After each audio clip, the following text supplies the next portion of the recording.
This is the Lone Crater YouTube. We hope this video helps.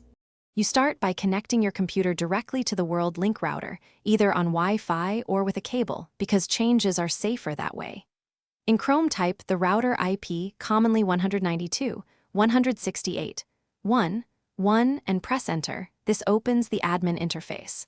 Log in with the router admin username and password. If you don't know it, check the sticker on the device. Once logged in, stay on the main status page so you know you're connected and ready to change settings. Once inside the admin interface, go to the wireless or WLAN section. Menus vary by firmware, but you're looking for SSID and security options. Select the active SSID if the router shows several. You must edit the network that devices use.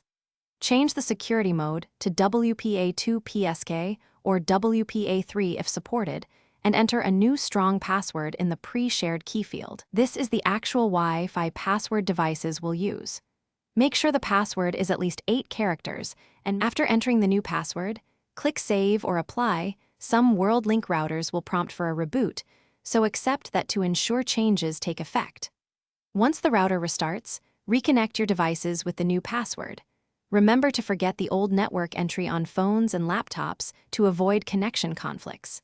If the admin panel won't accept the password or you can't log in later, perform a hardware reset using the reset pinhole. Then reconfigure from scratch using default credentials and repeat.